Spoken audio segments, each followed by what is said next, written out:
सर्वप्रथम शिव गुरु के चरणों में बारंबार प्रणाम करती हूँ। मैया भवानी के चरणों में बारंबार प्रणाम करती हूँ। हरिंदर भैया नीलम दीदी के चरणों में बारंबार प्रणाम करती हूँ। दीदी, मैं बताने जा रही हूँ कि हम लोग सावन में बेलपत्र और जल क्यों चढ़ाते हैं भोलेनाथ? सावन में ही क्यों चढ़ाते हैं? दीदी, एक समय का बात है कि देवता और राक्षस लोग लड़ रहे थे।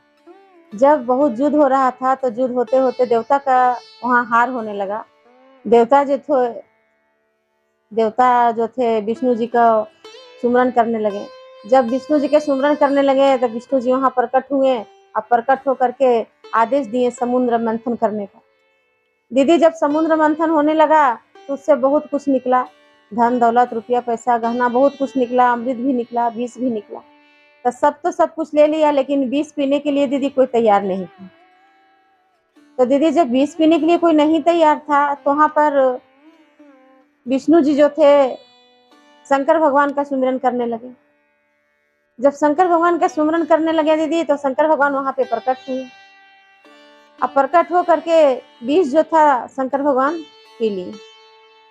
विष पीने के बाद जो विष पीते समय छिलका छलक के जो विष नीचे गिरा, वही सांप और बिच्छू विष पी लिया। इसीलिए वो सब चीज जो है विषैला बन गया।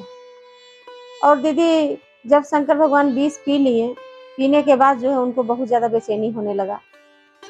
उनको शरीर पूरा जलने लगा, कंठ जलने लगा, पूरा बेचैन होने लगे।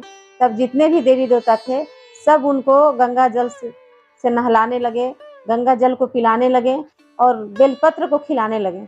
जब गंगा जल को पिलाने लगे, जब गंगा जल पिए शंकर भगवान, तब उनको शांति मिला, उनको राहत मिला। बेलपत्र खाएं तब उनको शांति मिला। ठीक है, इसीलिए दीदी सावन का ही महीना में हुआ था ये सब चीज।